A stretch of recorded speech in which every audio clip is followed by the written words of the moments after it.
Companies in Europe are looking to Canada to provide more liquefied natural gas products. Reuters is reporting that one of the potential buyers is Germany's state-owned Uniper, which accounts for nearly half of the country's LNG supply. Reuters says it is in talks with BC-based KSI. Canada has always had the gas. What it lacked was the power to turn it into global influence. Now, as Europe searches for more secure and diversified energy supply, that is starting to change. Canadian LNG is no longer just an alternative. It is becoming part of a much larger shift in how energy flows are being restructured. What looks like a simple trade adjustment is actually something deeper. For the first time in years, Canada has a real opportunity to move beyond being a discounted supplier and step into a role that carries weight, not just in markets, but in the global energy system itself. That shift is being driven by demand in Europe. The region is facing a long-term structural gap in its energy system. Pipeline gas has declined sharply, and LNG has become the backbone of supply. Imports are expected to reach roughly 185 billion cubic meters in 2026, forcing European buyers to secure stable and diversified sources for the long run. For years, the United States filled that role. It built export capacity quickly and captured a dominant share of the European market. But that dominance also created a new kind of dependency, one that European policymakers are now quietly trying to reduce. As a result, buyers have started exploring alternatives, and Canada is increasingly part of that conversation.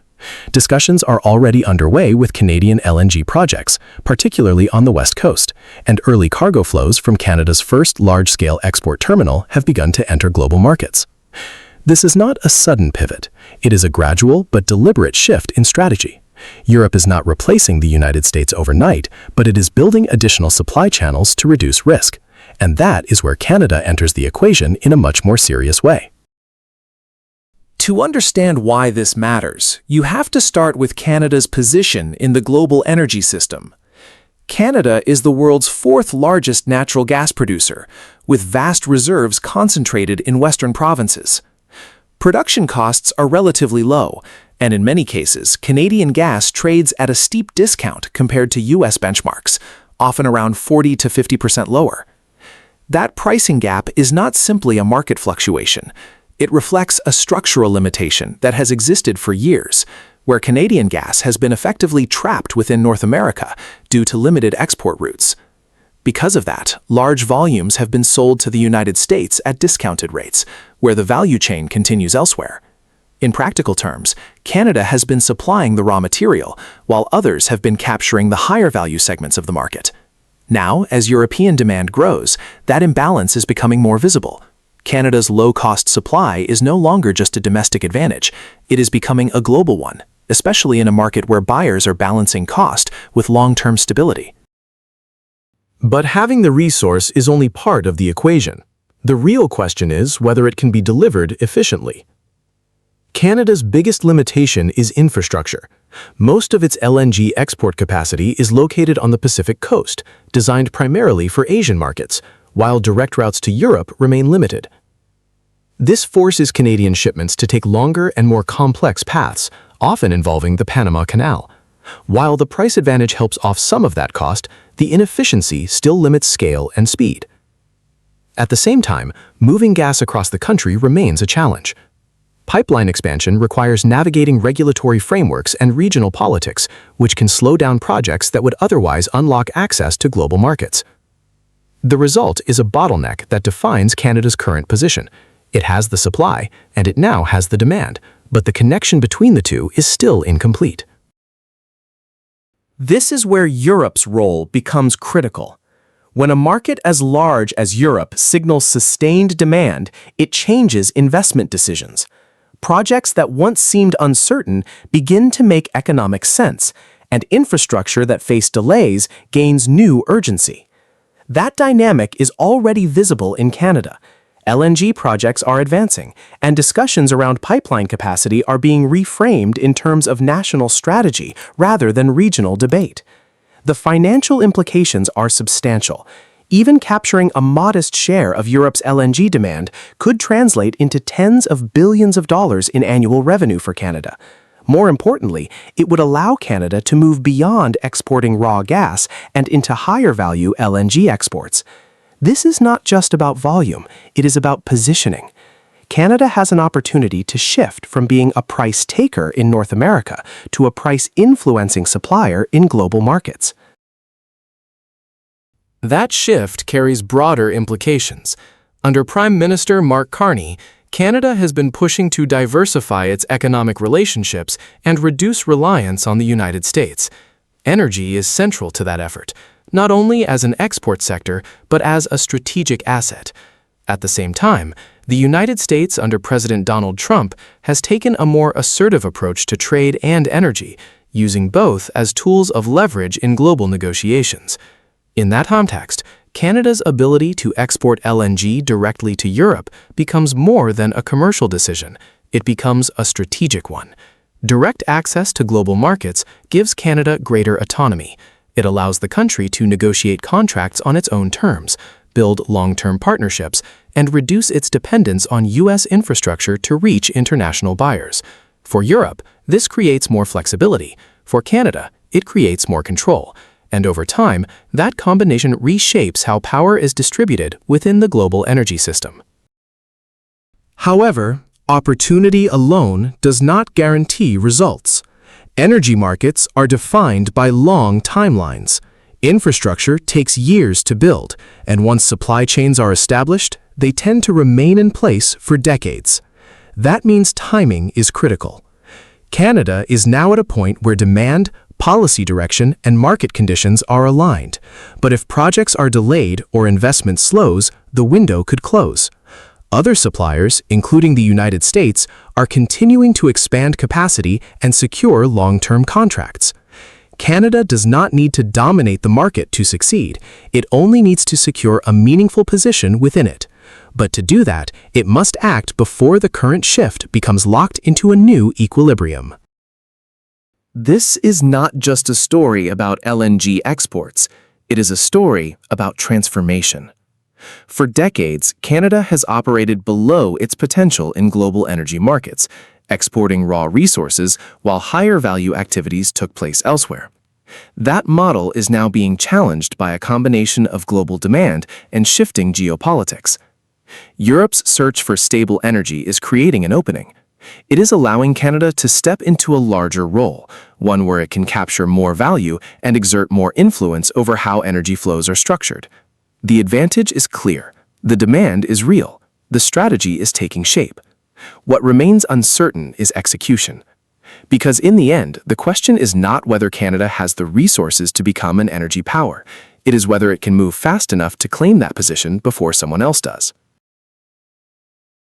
Under Prime Minister Mark Carney, Canada has just seized absolute control of Asia's energy security. In a masterful strategic stroke, Ottawa has effectively checkmated the United States, proving to the world that liquefied natural gas, or LNG, is the new global kingmaker. While Washington was distracted by internal politics and self-sabotaging trade wars, Canada quietly positioned itself to save the global economy from disaster.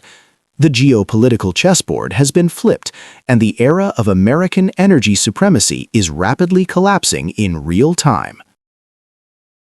Let's paint a picture of the current global chaos.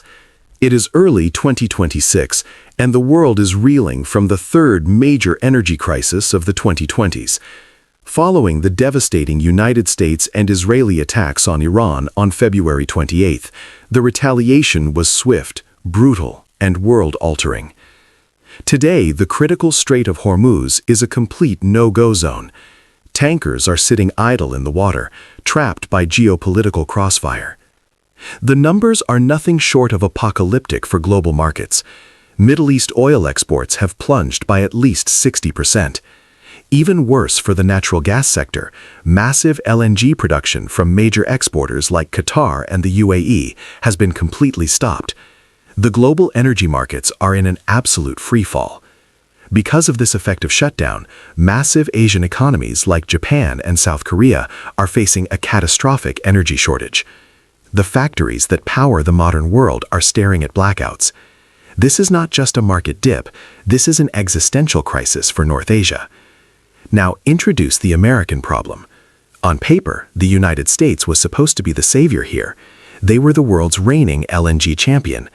In 2025, the U.S. exported a staggering 108.6 million tons of LNG, easily taking the #1 spot in the world. But America's dominance possessed a fatal, critical flaw: the hypothetical Trump 2.0 administration. President Trump's aggressive America First trade war policies have systematically alienated the very Asian allies who now desperately need energy. These nations were already seeking to diversify their supply chains away from such a volatile and unreliable partner. Instead of offering a steady hand during the Strait of Hormuz shutdown, President Trump took to the global stage to loudly accuse his Western partners of ingratitude after decades of support, furiously criticizing them for refusing to provide warship escorts in the perilous strait. Furthermore, the United States is severely geographically disadvantaged. A shipping journey from the U.S. Gulf Coast to these desperate North Asian markets takes a painful 20 days, forcing massive tankers through the vulnerable choke point of the Panama Canal. America might have the product sitting in its ports, but its political and logistical supply chain is entirely broken. While the United States alienates its allies and struggles with 20-day transit times, Ottawa is making its power play. Enter the Northern Gambit. The LNG Canada export terminal in Kitimat, British Columbia, is not some lucky beneficiary accidentally profiting from a global crisis. It is a highly calculated, meticulously deployed strategic asset. This rapid scale-up perfectly aligns with Prime Minister Mark Carney's overarching policy to establish Canada as an undisputed energy superpower. This ramp-up was not an accident, it was a flawlessly executed plan. After a slow 6-month startup phase that began in June 2025, the Shell-led Kitimat project is rapidly scaling its operations to meet the moment. Just look at the aggressive acceleration. In December 2025, the terminal shipped just 4 vessel loads. By January 2026, that number jumped to 10. In February, it reached 11. Now, in March, as the Middle East burns, LNG Canada has sharply increased its shipments to Asia. Data shows the terminal is on pace to reach nearly 85% of its massive 14 to 15 million tons per year nameplate design capacity, with numerous ships waiting in line to load. Analysts confirm the project is nearing its full ramp. This volume is backed by an unbeatable geographic advantage. The 10-day Pacific Express from Kitimat is Canada's silver bullet. In a global crisis where factories are shutting down, speed and reliability are everything. It takes just 10 days for a Canadian shipment to reach North Asia.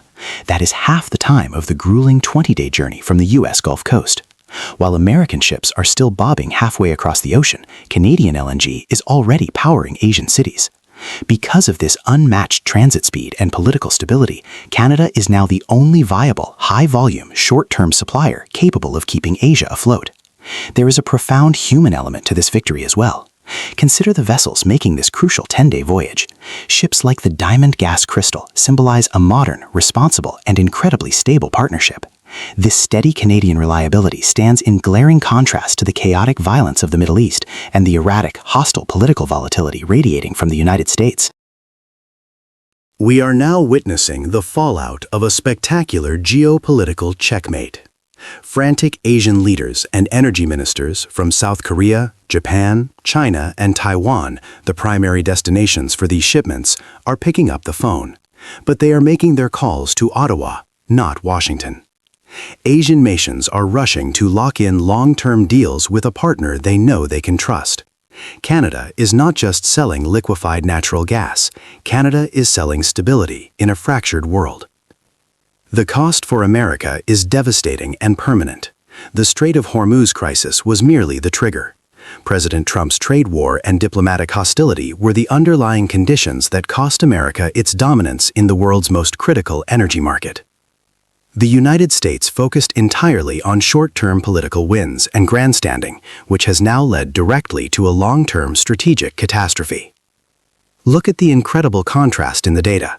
In 2025, while the U.S. was exporting over 100 million tons, Canada exported a mere 2.2 million tons, sitting quietly at 19th in the world. But through supreme strategic foresight and operational excellence, Canada has turned this geopolitical shift into a pivotal opportunity. The future of global energy is now undeniably Canadian. Prime Minister Carney's government is not stopping at just one terminal. They are aggressively fast-tracking the LNG Canada Phase 2 expansion, along with the Nisga'a Nation-backed Xi Lissam's LNG project. This is not just a temporary surge to plug a gap while the Middle East sorts itself out. This is the dawn of a new era. By brilliantly leveraging its vast natural resources and peerless strategic geographical position, Canada has permanently altered the global energy map, dethroning the United States and securing its place as the reigning superpower of the new energy order.